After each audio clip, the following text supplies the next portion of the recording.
l'habitude, je m'entraîne chaque jour sans baisser d'un ton, car la perfection n'est approchable que par la répétition. Nous allons maintenant corriger l'exercice 19, page 140. On a ce système, une skieuse sur ses skis, qui est en train de descendre une piste de plus en plus vite. Alors, un élève a dessiné deux actions mécaniques. On vous demande quelles sont ces deux actions mécaniques. Alors ces deux actions mécaniques, étant donné qu'on est à la surface de la Terre, il va y en avoir une, ce sera le poids. Ici en rouge, toujours vertical vers le bas.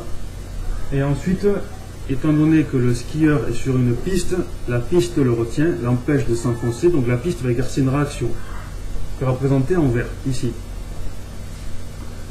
Si la représentation est correcte, est-ce qu'on peut appliquer le principe d'inertie ici? Est-ce que c'est possible? Alors, supposons que c'est correct. La représentation, si elle est correcte, ici nous avons deux vecteurs en sens opposé l'un de l'autre, qui ont la même direction verticale et la même valeur.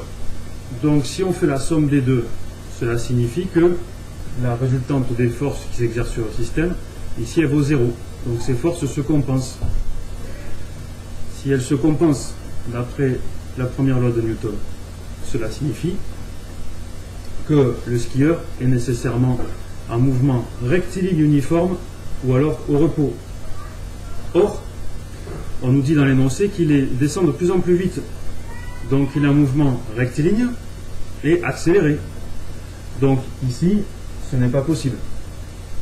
La représentation n'est pas correcte parce qu'on aboutit au fait que le mouvement soit rectiligne uniforme. Et ce n'est pas ce qu'on observe ici. Alors justement, comment on va modifier cette représentation pour justement rendre compte de la réalité? Ici, on a le poids vertical vers le bas qui s'exerce au centre de gravité. Donc ça, c'est juste. Ça, c'est correct. C'est toujours pareil. Donc ici, on a bien le poids. Alors, la seule chose qui est fausse, c'est ce vecteur vert ici qui représente la réaction de la piste sur le skieur. Donc, la réaction du support, elle est toujours perpendiculaire au support qu'il exerce. Donc ici, le support qui exerce la réaction, c'est la piste. Donc la réaction s'exerce bien au point de contact du ski et de la piste. Par contre, elle est perpendiculaire à la piste. Donc elle doit être orientée comme ceci.